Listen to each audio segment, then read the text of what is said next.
Hi, welcome to Movie Summary, good to have you here. Today's story is a crime thriller when an ordinary New York police officer and his hairdresser wife find themselves on a ship that is owned by a billionaire who is murdered while they are on board. Make sure to keep an eye on this character and let us know what moral lesson you may have learned from him in the comment section. Meet Nick Spitz. He is your average New York police officer. His wife, Audrey, works as a hairdresser and they have been married for 15 years. Today happens to be their wedding anniversary and Nick invites his work buddy and best friend Jimmy to dinner with them. Nick has recently just failed the detective exam but doesn't want to tell his wife, so he begs Jimmy not to make any mention of it at dinner. While they are out at dinner, Audrey is dazzled by the diamond ring on Jimmy's wife's hand. This makes Nick feel uncomfortable knowing he had earlier gotten his wife just an Amazon gift card for their anniversary. You see, Nick is an extremely cheap guy who never does anything really romantic for his wife. After dinner that night, Audrey acts distant and Nick can tell she's not too happy. She opens up about how despite his promises, they have never gone on a vacation or done anything romantic together in 15 years. Nick panics and lies that he was planning to surprise her, claiming that he had planned a trip to Europe as a gift for their anniversary. Audrey is so happy and she apologizes for ruining his surprise. During the flight, Audrey tries to read a book while Nick is fast asleep beside her. His snoring won't let her focus, so she leaves her seat and wanders around the aircraft in search of earplugs. Her search takes her to the first-class section of the aircraft. There, Audrey meets a man whose name is Charles Cavendish and the two strike up a conversation. Charles' fiancée has recently left him to marry his billionaire uncle, Malcolm. He's attending their yacht party and he invites her to join them. Meanwhile, Nick wakes up and he can't seem to find his wife. He goes searching for her and is surprised to see her laughing with another man in first class. He goes to join in their conversation, and Audrey is surprised to see him. She tells him of Charles' invitation to the yacht party, but Nick immediately declines to go, arguing that he has a very interesting bus trip all planned out. Audrey reluctantly agrees, although she thinks they are missing a lifetime opportunity. Their plane lands in Spain and when Nick sees the rowdy tour bus, he has a change of heart and immediately agrees with Audrey to go on Charles' boat instead. On the yacht, they meet his ex-fiancée, Susie Nakamura, the one who left him for his uncle. They also meet Charles' cousin, Toby Quince, Malcolm's only child, and Colonel Ulenga, an old friend of Malcolm and a quite scary-looking guy who seems to have a hand cut off and always moves with a bodyguard. There happen to be some fancy friends of the billionaire on the yacht too, and as they move around they meet popular actress Grace Ballard. Nick is a huge fan and he can't seem to hold his shit. Audrey is not so impressed by his display and she urges that they leave.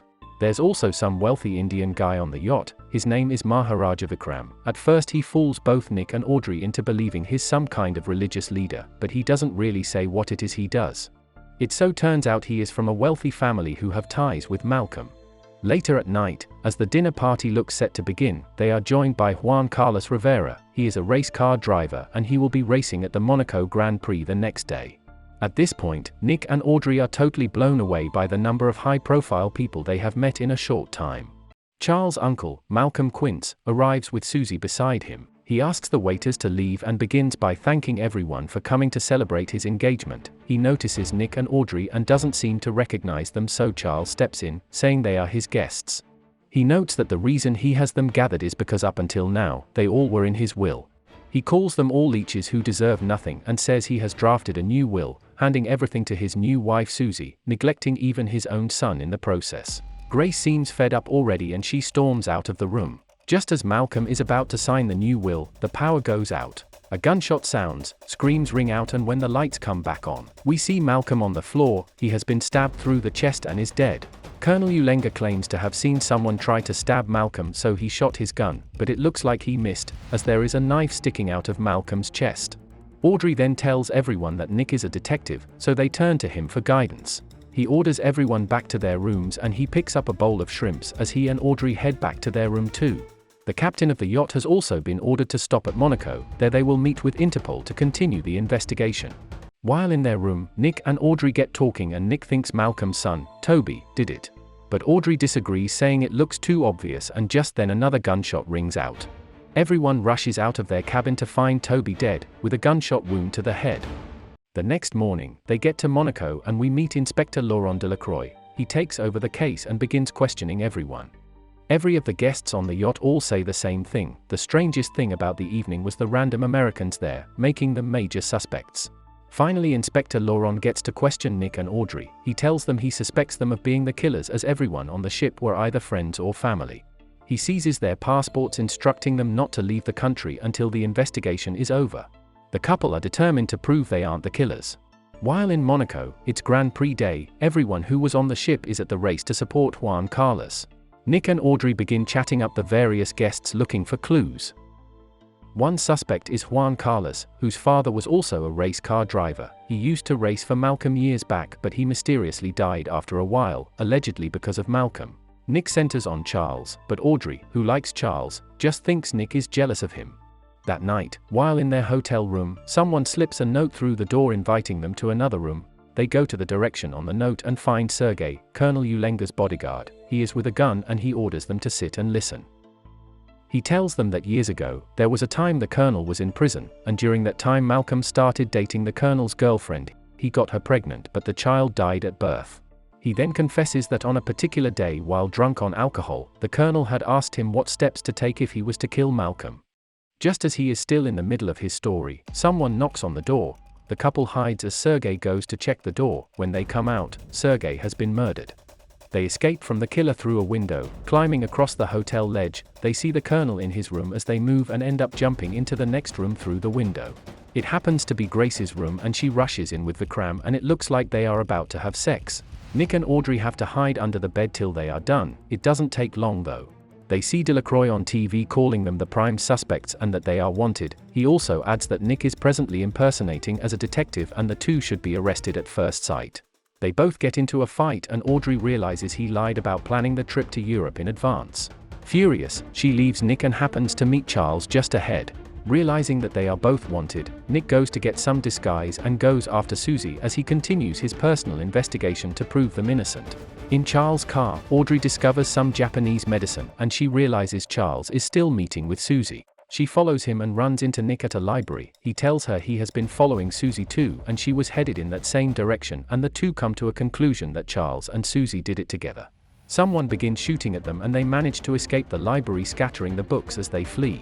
On the streets of Monaco, they find Juan Carlos, who they tell of how they suspect Susie and Charles. They all run to go get the police, but on the way, they are apprehended by Susie, who happens to be with a gun. She holds them at gunpoint, but before she can shoot, someone in a mask appears and shoots poison darts into her neck.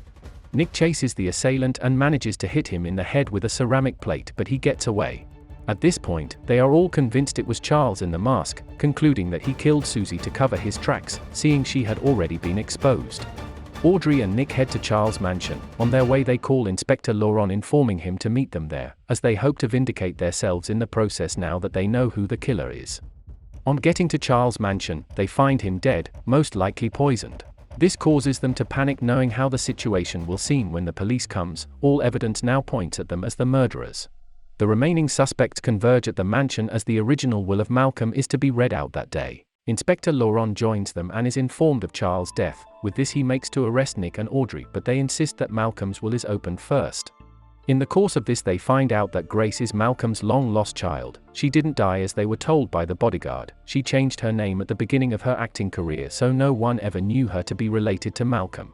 She convinced Toby to kill Malcolm, knowing that he hated his father, so they planned, and she helped turn the lights off while Toby stabbed his father. She later killed Toby and framed it to look like a suicide. She tried to kill Nick and Audrey in the library once they became suspicious. She also was the one who shot the poison darts. She was actually aiming for Nick, but she got Susie instead. She killed Charles because he loved Susie and would have stopped at nothing to find out who killed her. Grace admits to being Malcolm's lost child, but she denies everything. At that point Audrey remembers that Nick hit Susie's killer with a plate on his head. The detective takes Grace's hat off and they all see a mark on the spot where Nick hit her. This proves beyond doubt that it's Grace. She pulls out a gun and takes Audrey hostage, but Nick aims and shoots Grace in the shoulder, and she's arrested. Afterwards, everyone is trying to cool off from the intense drama, and Vikram points out that Grace was with him when the bodyguard was shot in the hotel, so how could she have been the one who killed everyone? And in that moment Nick and Audrey realize Juan Carlos is the other killer and has been working in close alliance with Grace the whole time. He did it for revenge for his father. The inspector rushes to get him before he gets away. He wrestles with Juan Carlos and is taken as hostage at gunpoint.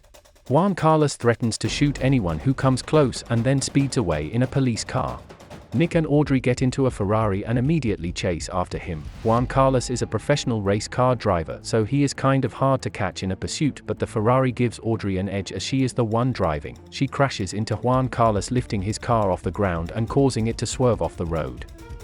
They rescue the detective, but Juan Carlos comes after them one more time and is hit by Nick and Audrey's original tour bus.